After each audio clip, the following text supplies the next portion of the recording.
Hello, this is Socially Triggered, and I'm going to do a video showing how Destiny, the YouTuber Destiny, is dishonest and intellectually dishonest and just uses tactics that he can win debates with, but only because people don't realize what he's actually doing.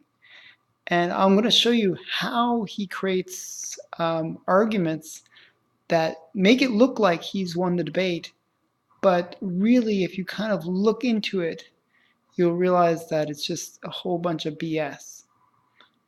So I sort of got onto his channel because he was mentioned on some other video, some socialist video, and they were saying how he was destroying the people on the right, and maybe it's kind of true that he was destroying a lot of these people on the right because he was using tactics that they were just not prepared for. He comes across as being very genuine and very nice person, and he uses facts which appeal to the right. We love our facts on the right. And he uses those facts, but he uses them in a very dishonest way. And then he'll do one of the tricks that you can do if you ever want to destroy somebody is present a fact. It can be very vague, and you can sort of dishonestly represent that fact. Then, if you're challenged on that fact, deflect. Okay? And if your opponent uses a different fact, what you do is you say, hey, let's look at your fact really in depth. If you look at any fact really in depth, you can kind of find flaws with it and just create enough sense of distrust in the overall meaning of the fact that you can maybe change their opinion or make them sort of dismiss their own facts. So what you do is you make your facts look solid because you're not ever challenging or letting any challenge to your facts exist.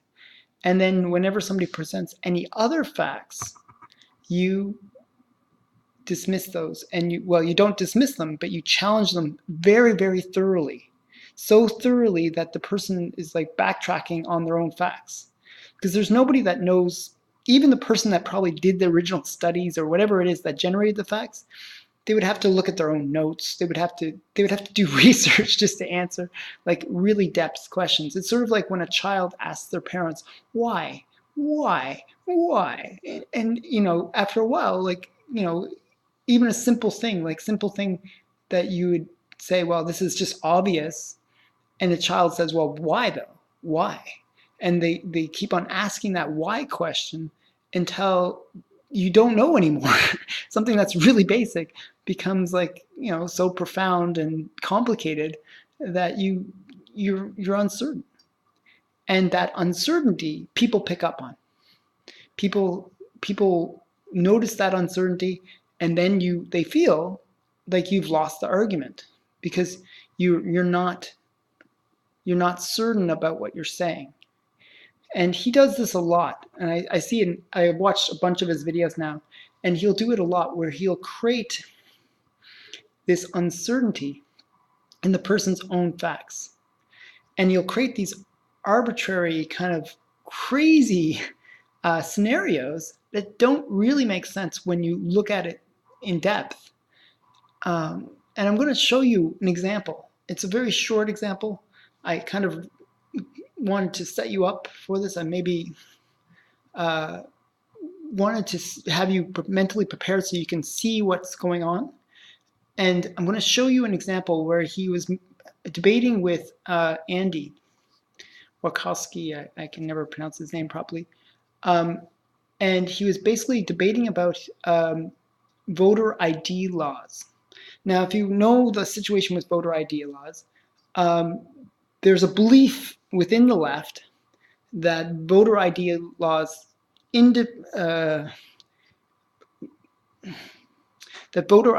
basically impact the poor blacks more than any other group. That poor blacks, for whatever reason, can't get ID.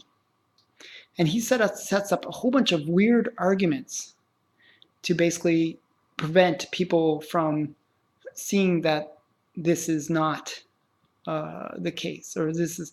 He basically puts in a whole bunch of arguments that really don't answer that question. Does it actually discriminate against black people? Well, if you think about it, government ID, everybody needs government ID. If you go to a liquor store, if you go to a bar, or if you go to a movie, or if you go anywhere where you need ID, usually you use a driver's license or some kind of government issued ID. Now, let's watch his debate about this, because I think it's bogus to say that black people don't have those IDs or access to a government issued ID. If the true problem is that poor black people aren't able to get access to government ID, then the issue should be not that we say that voter ID isn't required, but let's find ways to make it easier for people to get ID, so that they can verify that they are a legal resident and able to vote in an election. That's never the question that the left will answer. They'll never say, well, we don't want voter ID. No, they'll never say that they want people to get better access to voter ID. But they will say that, voter ID is against the poor minorities within our country, and that it's designed by Republicans to basically suppress the votes of these minorities. But what they should be saying is voter ID is essential for a legal election, because there's so many people we don't know if they're legally allowed to vote. There was a big scandal in Texas where they were sending out voter registrations to illegal aliens within Texas, with it all filled out saying that they were eligible to vote. Well, having voter ID is one way that you can make your elections more fair and more legitimate. Most countries have that. It's not a big deal. It's a shame that in the US that they make such a big deal about it, but it's mainly because the Democrats want people that aren't legal to vote. So let's look at his arguments.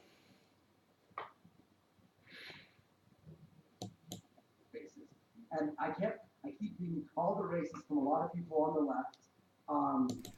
And I keep asking them why, and I don't get an answer why. I never get an answer why, and then it just sounds like an empty, verbal assault. Like, sure. Oh, you're a racist because blah blah blah, and then there's no actual reason behind why you're calling me a racist. Okay, how about voter ID?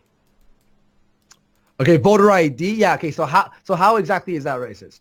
Are you supportive of the attempts to do voter ID so far in the United States? Do you support voter ID in general? Yes. Okay, cool. So you might not be racist, right? And I don't know if I would call you racist. Maybe I would just call you a racist enabler, because you have opinions on things you haven't researched at all. You feel like voter ID is a good thing, but when you look at what happens when Republicans, and I say Republicans because it's Republicans that do this, try to implement voter ID, for instance in North Carolina, what you find out is that they're just targeting black people. That's literally what they're doing. They're not trying to make the election process. So you see how that worked? He basically set up a connection between racism. This is one of those great arguments on the left. If you feel like you're going to lose a debate, call your opponent racist. Okay? So the first thing he does, he sets up the argument that people that are Republican are racist because they want voter ID. And he said primarily Republicans want this, and they do it because they want to suppress that black vote. They are racist. Now, what happens, any debate that normally progresses from this is, well, you have to defend yourself. You don't want everyone to think you're a racist. And so you waste all your efforts defending that you're not racist. So now they've basically made the connection between voter ID and racism. That if you believe in voter ID, then you're a racist. So really brutal sleight of hand there, where he basically says voter ID, if you believe in it, you're either enabling racism or you're enabling the racists that want those laws. And it does even, make there's no connection that we should make, to racism. Why is this racist? Having voter ID is not about racism. It is about having protections for a legal election. And we should always see it in that light. Okay? And if they really thought it was a racist thing, then make sure that those poor people that don't have voter ID get voter ID. Help them get voter ID. That's truly the problem. Then make it so that everybody can get voter ID if they're a legal citizen. Okay, so let's continue on listening to his comment.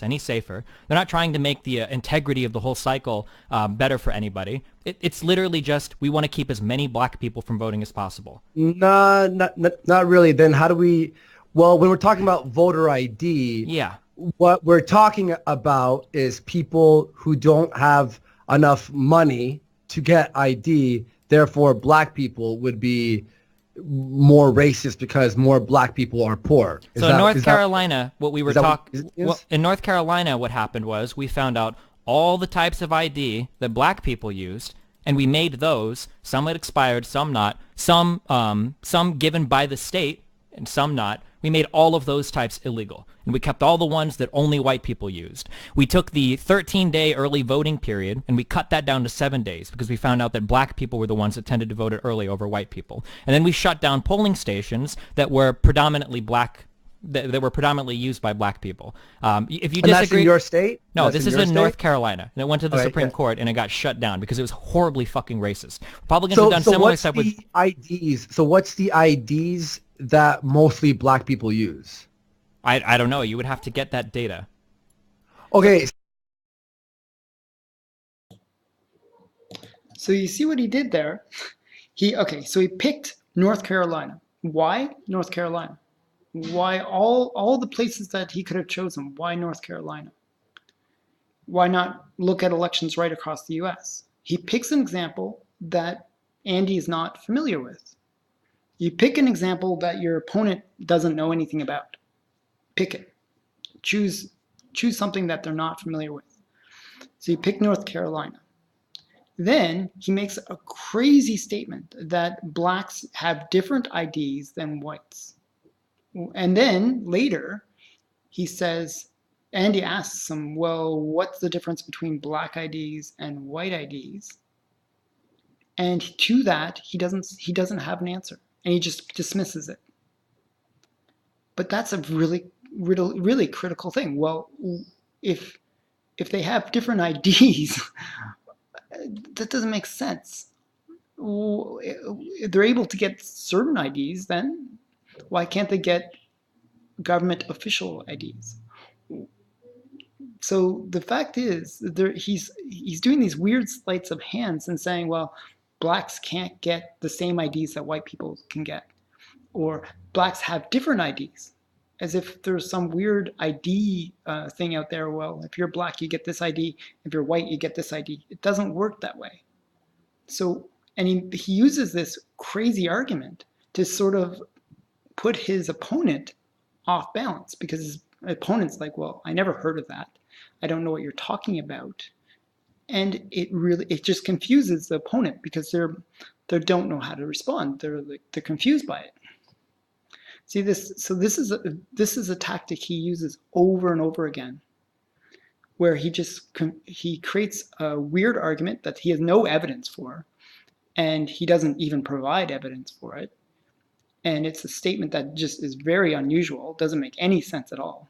Logically, it doesn't make any sense that there's black IDs and white IDs. And he doesn't offer any explanation for what that really means, but it disarms his opponent. So let's look at let's look at more of his tactics and how he destroys his opponents through dishonest debating style. But here is my understanding with the voter ID law, like in general, what a lot of people on the left now, whether it be them shutting down only black people IDs. Now I have to look into that because I don't know too much about that, and keeping white people IDs, which I guess what are driver's license or whatever. If we don't have IDs, like, is it what you want is no IDs in general? Like you walk in, here's my name, boom, you vote? That seems to be the way that we do it now, and I haven't heard of any current problems in the electoral process. If you're going to start putting up barriers to voting, which is a fundamental right of every American, you need to have a really good reason for doing so. And it doesn't seem like any of those reasons have been presented so far. But all right, here's a reason. What if I lie about who I am? Okay, like, what if you walked into a place and you had psychic powers and you used it to beat everybody in a poker game? What I'm saying is you have to demonstrate that. So you just saw what he did there. That was insane. So Andy asks a reasonable question. What if I lie about who I am? And Destiny's response is, what if I had psychic powers? He creates like this really wild, crazy argument that we all can say, well, this is wild, crazy straw man that doesn't make any sense. As if that dismisses the reasonable question, well, people can lie about who they are and they can vote in elections saying that there's somebody else. Okay? And that's a big problem. Voter fraud does exist. And if you create rules that help it, enable it to exist, where you don't check IDs, well, then you're only going to be furthering the cause of illegal voting. So this is, again, a tactic that Destiny uses where he creates wild, crazy arguments that don't mean anything, that don't disprove what the point of Andy was making in this case. It doesn't disprove his opponent's argument. He just confuses the argument. So it's a very dishonest way of debating. It's not that he's really trying to understand his opponent. He's not trying to further the debate in any particular way. He's just trying to confuse the argument. Now he gets even worse. It's one bad thing after another. So let's continue watching his stuff. These problems exist. Like, is it possible? No, but if we don't have people showing ID when they're voting and lying about who they are or voting twice, etc., then we have an issue. We have a problem. But the problem is we haven't had this happen. It just doesn't happen on any wide scale. But how do you know? Well, it hasn't happened because there are voter ID laws. No, there aren't. If the voter ID laws were removed. No, there aren't. In most states, there aren't. You go to the place, you say who you are, they look up your address, and then you vote. That's it. So that was a very interesting thing. So he said that this has never happened. Well, we know that it has happened. There's lots of history about it that has happened. The fact that he just says, no, it's never ever happened. No, nobody's ever falsely voted in an election. That's just insane. We know that it's happened. If it didn't happen, then we wouldn't have these issues where we require people to provide proper ID. And if he really strongly believes that it didn't happen ever, provide the evidence. Prove to me that it's never happened before. I don't think you can do that. But he just dismisses Andy by saying that it's never happened before. And Andy makes the mistake of assuming that his opponent is, in this case Destiny, is being honest. But he wasn't being honest. He wasn't being honest that it has never happened before. Well, it's a very dishonest statement. And Andy took him at his word, especially because, as I said, they use the arena of North Carolina, which is one which Andy's not familiar with, obviously. And it disables his opponent from saying, hey, look, I'm not familiar with North Carolina, but for the most of elections I'm familiar with, there's voter IDs or some kind of proof that you actually are a citizen or eligible to vote. So this is crazy. It's just crazy. I don't have to show an ID to vote. So you just give your name and Yep. then And they look do you up, that. they cross you off the list. Now, Yep. but how do we know, like, poor people, poor white people? Let's talk about poor white people for a second here. How is this not affecting them? It is affecting them, right? Sure. Therefore, it's affecting poor people, not majority black or majority white. In fact, there are a lot, like, and obviously exponentially because of the population of whites versus blacks in America, obviously, a lot of poor white people. Whenever I hear poor people, a lot of the people on the left, they start to reference, black people, like as if there's no white people who are poor. And then when I do give a comparison between a black poor person and a white poor person, I hear, well, the white poor person's a little bit more privileged. And I want to know exactly how. So how do we say poor people? Like, it almost seems racist in a sense that when we're talking about poor people, that we're only talking about black people. You know what I mean? Now, like, again, there are obviously some states where there's a way more higher percentage of poor black people compared to poor white people. I'll give you that for sure. And if this is a problem for them, it fucking sucks, and we have to definitely rectify it.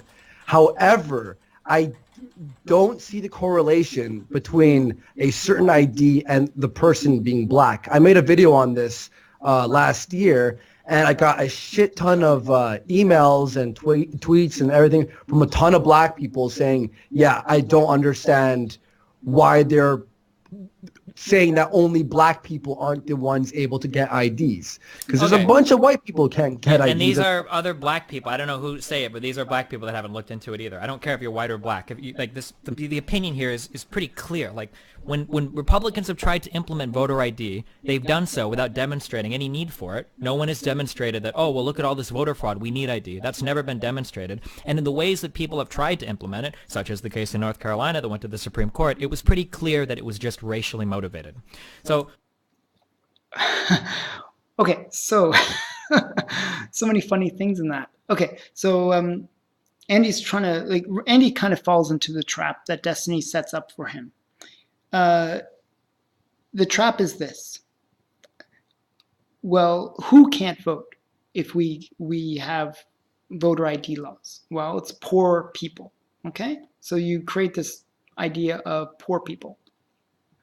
Now, the idea that Destiny tries to make is that most poor people are black, which I think is valid in the respect that statistically it's more the case that there are more people who are poor and black than white percentage-wise. But there's a lot of poor whites and there's a lot of poor blacks. And that's really Andy's argument that both groups of people have poor people. And actually, the point that Andy should have made is if you look at districts where it's a poorer community, and if that poorer community is made up of a percentage of blacks and whites, well, that community is going to be impacted. If it's truly a case that voter ID is impossible to get for poor people, well, that whole district is going to be impacted equally. And you'll notice that within that community, it could be like a higher percentage of white people, or it could be like whatever. The point is that that whole community would be impacted. So it's not just a black or white thing. It's like communities being impacted, that you would have like whole communities not being represented within the vote. that's something that they're not really getting into. So it's a point though that should have been made. But Destiny is really creating this trap for Andy, where he's now going to go into an argument that really derails Andy, but Andy should have looked at it for the dishonest argument that it really was.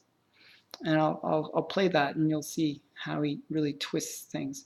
He still makes one other point that I would like to make about just what was said. Was he really loves to say, if you believe in voter ID, that it's racist, and there's no evidence, and they've never shown any evidence for voter IDs protecting against illegal voting.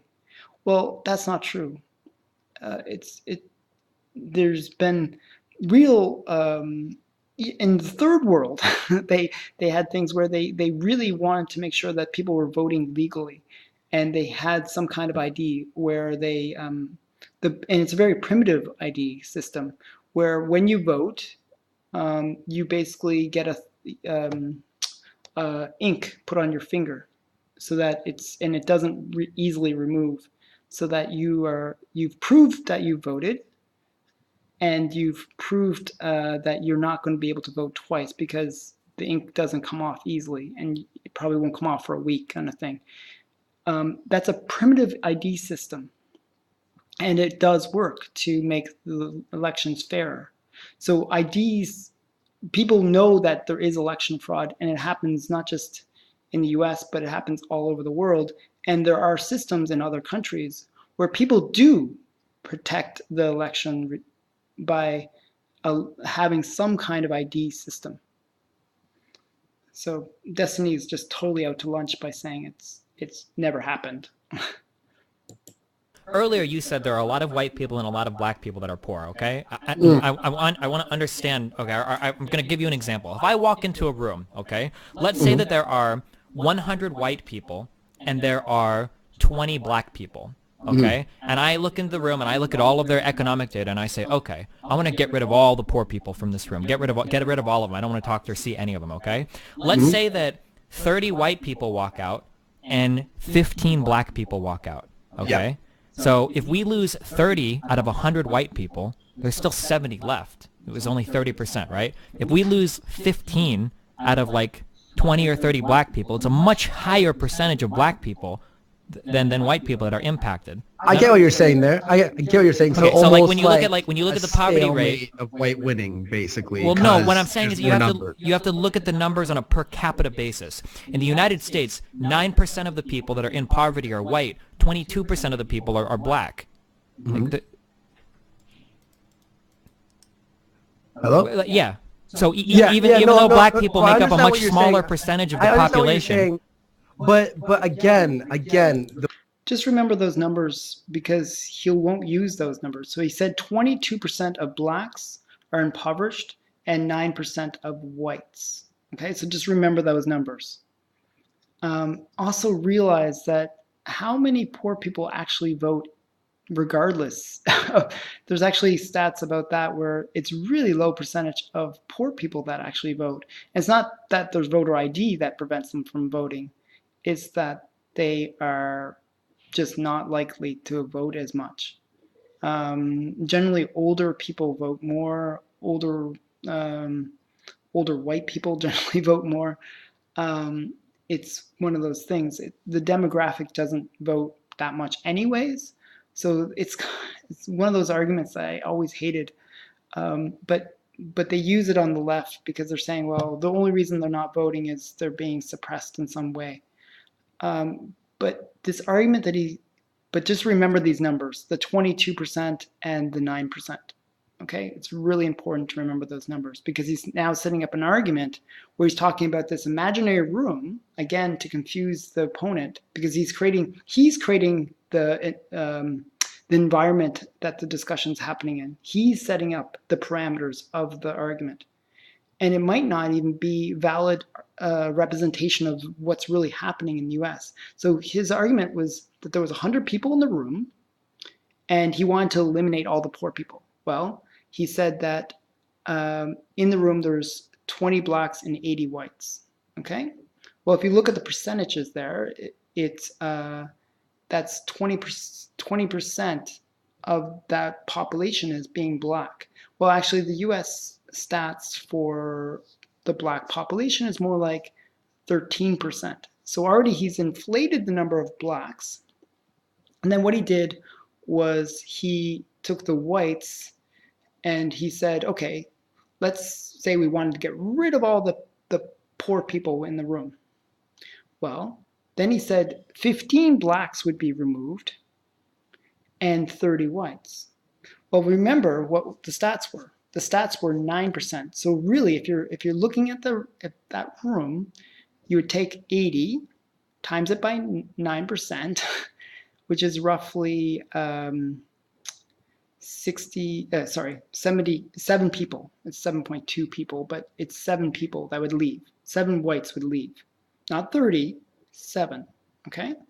Then he took the group of blacks, which was 20 people in his thing, and if we took the actual data, which he said was 22% of blacks are impoverished, well, that would be 4 blacks, not 15, 4. So you would lose 7 white votes, and you would lose 4 black votes. Now, proportionally, he's right that you would have less black percentage. You would have 16. Now you would have 16 black people voting, according to his argument. 16 black people voting, and a total of 73 white people voting.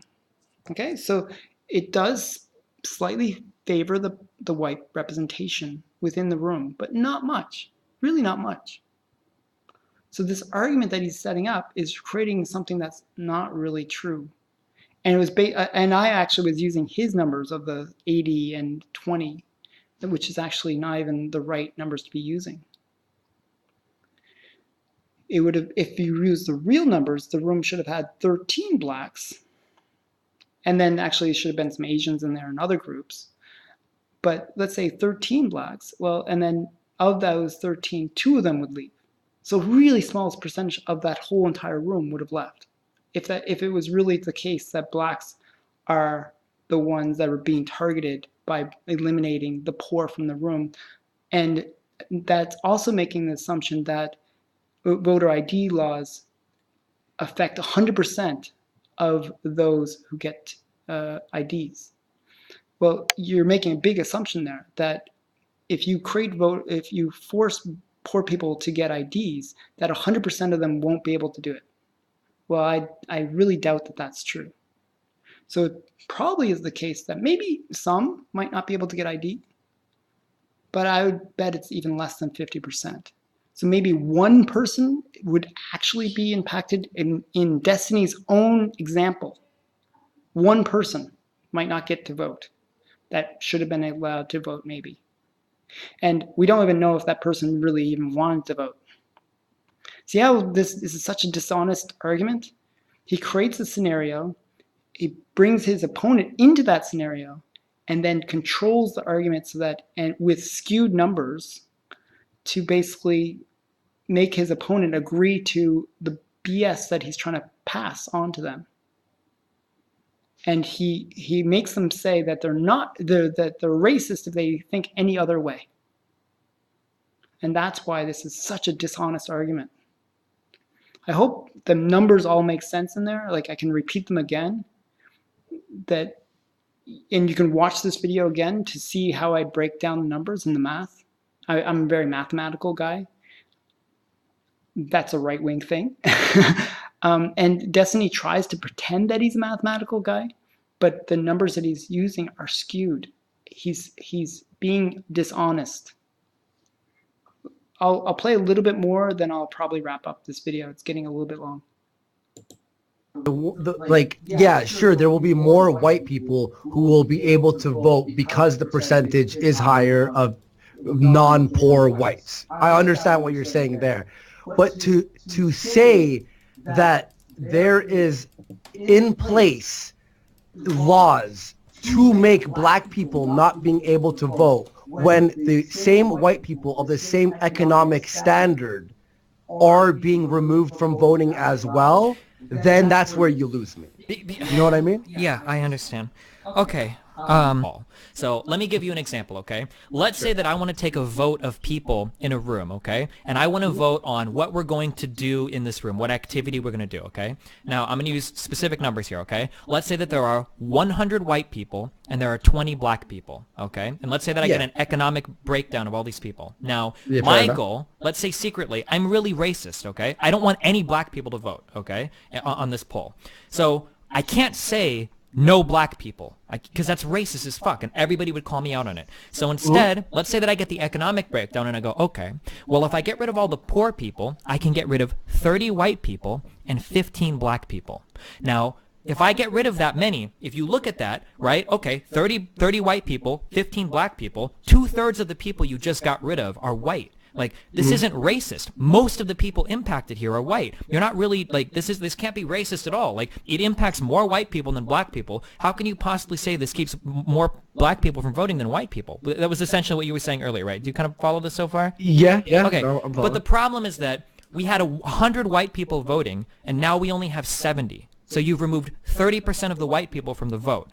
We had 20 black people voting, and then we removed 15 of them. Now we only have 5. You removed 75%. No, dude. I totally see what you're saying, where it's almost like you're not saying, I don't want black people to vote. I'm just going to cause this thing that will have way less black people voting. Sure, we'll lose some white people, but because the per capita, we have more white people, therefore we'll have more white people voting. Am I right? So that's how, even though it's easy to say, like, well, look, all these white poor people are impacted too. Well, sure, but on a per capita basis, way more black people are poor than there are poor white people. So even if some white people aren't able to vote, you lose way more of a percentage of the black vote than the white vote. No, okay. I totally see what you're saying there, and I totally understand that. However, it's really hard to explain, because if white people are being as affected as black people, and because per capita there are less black people than white people, when we lower the percentage of poor people, whether it be black or white, we are dropping the number for both the white and the black. Therefore, it's almost an even playing field. Now, what you're saying is that there are more per capita poor black people, right? Therefore, they lose more of a percentage when this drop happens because of poor people who can't vote with their IDs.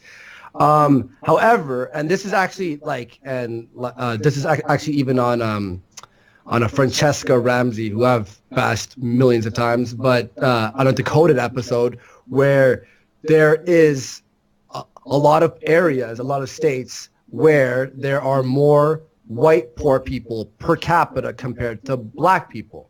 So how would we explain these certain states and the overall voting of a president, let's say? You know what I mean?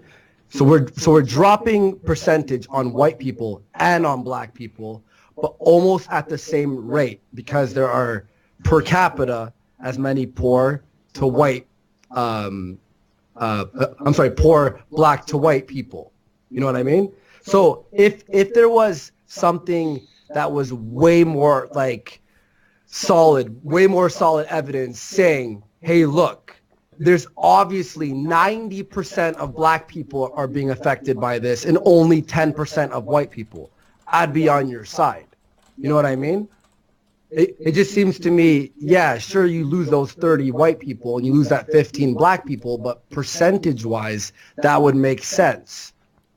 You know? So are you okay? Am I okay talking about these numbers? Do you want to write these down or something? Because it can get a little bit confusing, I guess. I don't mean that condescending, but all right, what would be a percent? Okay. So you saw how Destiny basically condescended at the very end there. That he basically said, "Do you want me to write these numbers down for you? Do you not understand the BS argument that I created for you, and that you totally got confused by? I know you don't really get my superior math skills than you." That was the kind of attitude that Destiny tried to portray here. Basically, make his opponent look dumb. And the reason his opponent looks dumb in this case was he did kind of confuse him on the math because it doesn't jive with reality. Reality is what Andy's thinking about. He's thinking about, well, in some districts, it's more per capita white people that are poor. Why aren't people freaking out when voter ID laws are being put into play there? And that's a valid point. But it doesn't fit with the narrative that Destiny is trying to create, so he dismisses it. And he tries to make his opponent look dumb because he goes back to his argument, his environment that he wants to control. He goes back to this imaginary room with really skewed numbers of black people and white people and really skewed numbers of poor people. Sorry about that. That was the phone ringing. It happens. So you see how Destiny is really controlling the conversation. And this is only 16 minutes into his video. The video goes on for another 2 hours. And what he's done is he's disabled his opponent through invalid arguments. That his opponent thinks that he's debating on an honest level here, but it's really not intellectually honest what Destiny is doing. And if you keep on creating these kind of scenarios that your opponent kind of buys into, then what ends up happening is by the end of it, your opponent looks weak on every single point that they try to make, even if they make valid points in between. So Destiny, I guess, is a good argumenter. He's not very intellectually honest. I guess he read Rules for Radicals probably, and if you check out my video on that, because it uses a lot of these tactics. But the point is, he is dishonest. He is BS. He's a con artist. And he is not really changing people's minds in a valid way. It's not that they're being brought over to his side based on logic and reasoning. It's based on false arguments. And that's the danger of a person like Destiny. He sounds great. He sounds like he's being very genuine. He sounds like he's really trying to be honest and open and wanting to discuss the ideas. He even sounds like he has a tendency of coming back to the same argument. He looks like he's trying to stay on message. But the message that he's trying to stay on is the message that he falsely creates. And that's what needs to be understood here. Destiny is a charlatan. He is a con man. He is full of BS. And people need to notice this and call him out on it. I hope you enjoyed this video. I know it's been a bit of a long one, and I could have gone for another 2 hours and just ripped apart this whole entire debate. It gets much worse.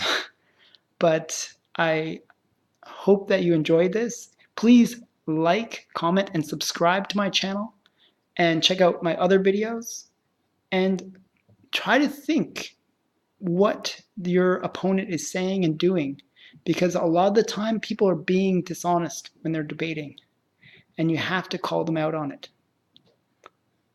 Thank you for listening. Bye.